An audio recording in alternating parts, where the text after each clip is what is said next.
మాటలు మాట్లాడడం మానుకోండి. రాష్ట్ర ప్రజలు 11 సీట్లకు పరిమితం చేసినా ఇంకా మీకు బుద్ధి రాలేదా అంటూ సర్వేపల్లి నియోజకవర్గంలోని మాజీ మంత్రి కాకాని గోవర్ధన్ రెడ్డిపై ధ్వజమెత్తిన సర్వేపల్లి నియోజకవర్గ జనసేన పార్టీ సమన్వయకర్త బొబ్బేపల్లి సురేష్ నాయుడు.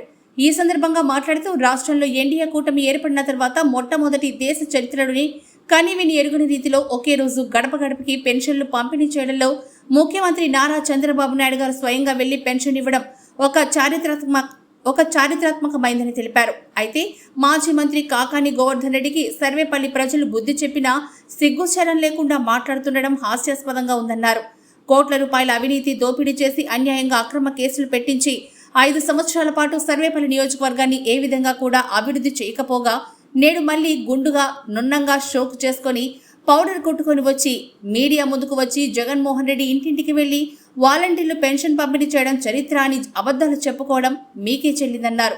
మాజీ ముఖ్యమంత్రి వైఎస్ జగన్మోహన్ రెడ్డి జనంలోకి రావాలంటే పరదాలు కట్టుకొని పోలీస్ బందోబస్తు రావాల్సింది తప్ప స్వచ్ఛందంగా ప్రజలకు వచ్చిన దాఖలాలు ఎక్కడ కనిపించలేదు. ₹1 సహాయం చేసి 100 రూపాయలు ఆర్భాటాలు అడ్వర్టైజ్మెంట్లు చేసుకున్న ఘనత వైసీపీది. ఎన్డీఏ కూటమిలో భాగంగా మాట నిలబెట్టుకుని ఒకేసారి ఎన్నికలకు ముందు 3000 పెన్షన్ 4000 చేస్తామని చెప్పి కూటమి గెలవంగానే జూలై 1వ తారీఖు ఒకే రోజు వాలంటీర్లు లేకుండానే పంపిణీ చేసిన చరిత్ర ఎన్డీఏ కూటమిదని. కాబట్టి వైసీపీ నాయకులు, మాజీ ఎమ్మెల్యేలు, మాజీ మంత్రులు ఇకనైనా సిగ్గు తెచ్చుకోండి అన్నారు. రాష్ట్ర ప్రజలు మీకు ఇచ్చిన తీర్పు చూస్తే ఇప్పుడు కన్నా మీకు అర్థమవ్వాలని అన్నారు. ఈ కార్యక్రమంలో మహిళా అధ్యక్షురాలు గొమ్మినేని వాణి భవానీ నాయుడు, ముత్తుకూరు మండల సీనియర్ నాయకులు రహీం, అశోక్, అక్బర్, మస్తాన్, సుమన్, కిరణ్, కిషోర్, జయకృష్ణ తదితరులు పాల్గొన్నారు. నా పేరు బొబ్బేపల్లి సురేష్ నాయుడు, సర్వేపల్లి నియోజకవర్గ జనసేన పార్టీ. 77 సంవత్సరాల స్వతంత్ర భారతదేశంలో కనీ వెనై ఎరగని రీతిలో ఎన్డీఏ కూటమిలో భాగంగా ఈ రాష్ట్రంలో ఒక ముఖ్యమంత్రి ఒక సామాన్య కుటుంబానికి వెళ్ళి పెన్షన్ ఇవ్వడం ఇప్పటి వరకు ఎక్కడా కూడా చూడాల.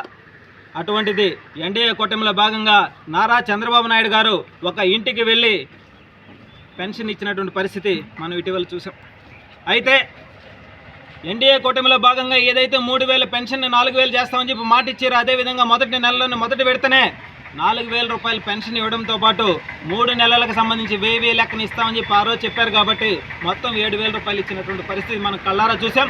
అదేవిధంగా ఈ రాష్ట్రం మొత్తం కూడా 175 నియోజకవర్గాల్లో ఒక పండుగ వాతావరణం నెలకొల్పే విధంగా వాలంటీర్ వ్యవస్థ లేకుండానే ప్రతి ఒక్క జన సైనికుడు, తెలుగుదేశం పార్టీ కార్యకర్తలు, బీజేపీ కార్యకర్తలు అందరూ కూడా కట్టుగా ఈ యొక్క కార్యక్రమాన్ని విజయవంతం చేశారు.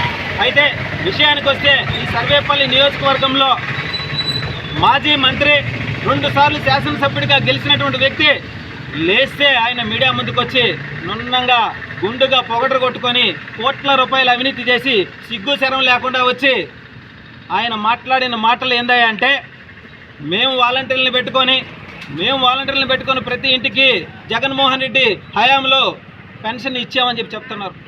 మీరు వాస్తవంగా కడుపు కన్నం తినుంటే ఈ రాష్ట్ర ముఖ్యమంత్రి కావచ్చు, అదేవిధంగా ఎమ్మెల్యేలు, మంత్రులు కావచ్చు, మీరందరూ కూడా మాజీ మంత్రులు, ఎమ్మెల్యేలు అందరికీ కూడా నేను ఒకటే చెప్తా ఉన్నా. 2,50,000 మందిని డిగ్రీలు చేసి బీటెక్లు చేసి అన్యాయంగా 5 సంవత్సరాల పాటు వాళ్ళ జీవితాన్ని సర్వనాశనం చేసి వాలంటరీ ముద్రతో వేసి 5,000 జీతాన్ని ఇచ్చి వాళ్ళ జీవితాలను సర్వనాశనం చేసినటువంటి పరిస్థితి ఈ రాష్ట్రంలోనే మనం చూసాం. అదే కంపెనీలు వచ్చింటే 20,000 నుంచి 30,000 వరకు జీతాలు తీసుకొని వాళ్ళ కుటుంబాలు బాగుపడి వాళ్ళకి పెళ్లిళ్ళై ఆర్థికంగా బలపడి ఉండేవాళ్ళు. ఈరోజు వాళ్ళు ఎటుపోవాలా, ఏం చేయాలా చెప్పుకోవాలనేటువంటి పరిస్థితి. మీరు ఈ రాష్ట్రానికి చేసిన ద్రోహం, మీరు ఈ రాష్ట్రానికి చేసిన అన్యాయం, మీరు రైతులకు చేసినటువంటి అన్యాయం, యువతకు చేసినటువంటి ద్రోహం చిన్న భిన్నమైపోయేటువంటి పరిస్థితి ఈ రాష్ట్రం. 5 సంవత్సరాలు మీరు పరిపాలనలో ఈ రాష్ట్రం 40 ఏళ్ళ వెనక్కి వెళ్ళిపోయినటువంటి పరిస్థితి. ఈ రాష్ట్రాన్ని పూర్తి స్థాయిలో 5 సంవత్సరాల పాటు రాబందుల బారి నుంచి కాపాడుకోవడం కోసం ఎన్డీఏ కూటమిలో భాగంగా కేంద్రంలో మోడీ గారు, రాష్ట్రంలో చంద్రబాబు నాయుడు గారు, పవన్ కళ్యాణ్ గారు, ఈ 3 పార్టీలు కూడా ఏకమై ఇలాంటి అవినీతి పనులు తరిమి కొట్టి ఏదైతే సర్వేపల్లి నియోజకవర్గ ప్రజలు కావచ్చు, రాష్ట్ర ప్రజలు కావచ్చు, అందరూ కూడా మిమ్మల్ని 11 సీట్లకు పరిమితం చేసి కూర్చోబెట్టినటువంటి పరిస్థితి మనం కళ్ళారా చూసాం. అంటే నేను ఒకటే చెప్తా ఉన్నా, సుత్తి లేకుండా సూటిగా ఈ రాష్ట్ర వ్యవసాయ శాఖ మంత్రి కాకాని గోవర్ధన్ రెడ్డి గారికి వ్యక్తిగతంగా మాట్లాడడం, వ్యంగ్యంగా మాట్లాడడం ఇలాంటివి తగదు. ప్రతిపక్షంలో ఆయన కూడా మంత్రిగా 3 సార్లు చేశారు, 3 సార్లు ఎమ్మెల్యే అయ్యారు, 1 సారి ఎమ్మెల్సీగా చేశారు. మీకు ఇంగిత జ్ఞానం ఉంటే మీరు చేసిన అవినీతి అక్రమాలన్నింటినీ కూడా కళ్ళకి కట్టినట్లుగా ఈరోజు కనిపిస్తూ ఉన్నాయి. ఆ విషయం మీకు తెలుసో లేదో పిల్లి పాలు తాగేటప్పుడు కళ్ళు మూసుకొని నేను తాగలేదనుకుంటుంది. కానీ సర్వేపల్లి నియోజకవర్గ ప్రజలు 16,288 ఓట్లు వేసి ఓట్ల మెజార్టీతో సోమిరెడ్డి చంద్రమోహన్ రెడ్డి గారిని గెలిపించారు.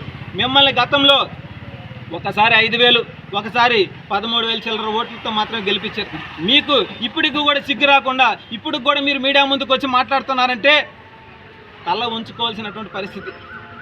అదేవిధంగా ఈ రాష్ట్ర మాజీ వ్యవసాయ శాఖ మంత్రి గోవర్ధన్ రెడ్డి గారికి నేను ఒకటే తెలియజేస్తా ఉన్నా, మీరు వ్యవసాయ శాఖ మంత్రిగా ఉన్నప్పుడు మీ శాఖని ఎంత దిగజార్చే విధంగా చేశారో, మీ యొక్క పరిపాలనలో రైతులు ఏ విధంగా ఇబ్బందులు పడ్డారో, 3,000 మంది కౌలు రైతులు చనిపోతే ఏ విధంగా ఆదుకోలేకపోయారో అన్నీ కూడా కళ్ళక్క కట్టినట్లుగా ప్రజలందరూ చూశారు. కాబట్టి ఇటువంటి వ్యక్తి ఈ సర్వేపల్లి నియోజకవర్గానికి అవసరం లేదని చెప్పి మిమ్మల్ని డిపాజిట్లు కూడా లేకుండా ఓడించారు. ఇంకా జీవితంలో మళ్ళీ ఎన్నికల్లో పాల్గొనాలంటే ఎంత భయంకరంగా ఉంటుంది అనేటువంటి విషయాన్ని స్పష్టంగా కళ్ళక్క కట్టినట్లు చూపించారు.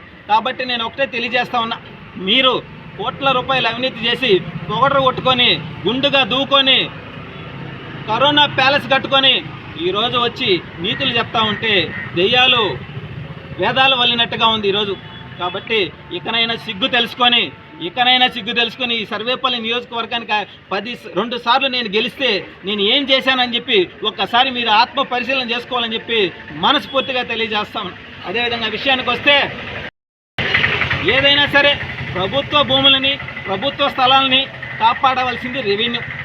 మరి రెవెన్యూలో వీళ్ళ చేతి వాటాన్ని వైసీపీ వాళ్ళని అడ్డం పెట్టుకొని కాలువల పైన ఉన్నటువంటి భూములని, గ్రామ పంచాయతీకి సంబంధించినటువంటి స్థలాలని అడ్డగిచ్చి రూములు కట్టుకొని బాడుగులకు ఇచ్చుకుంటూ మీరు ఏమి సమాజానికి న్యాయం చేస్తున్నారు?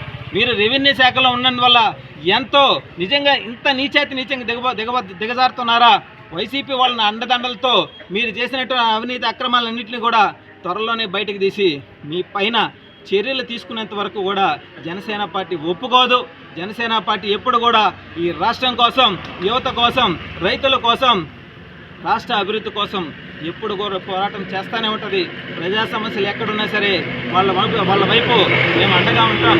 అదేవిధంగా ఏదైతే రెవెన్యూ అధికారి గతంలో కృష్ణపట్నంలో ఉన్నాడో, మరి ఇప్పుడు ముతుకూరు మండలానికి వచ్చాడు.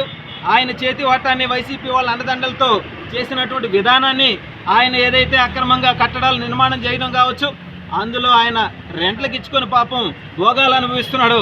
మరి ఆ భోగాలన్నింటినీ కూడా త్వరలోనే తీర్చేస్తామని చెప్పి ఈరోజు మీడియా పూర్వకంగా తెలియజేస్తూ సెలవు తీసుకున్నాం. జై జనసేన, జై బీజేపీ.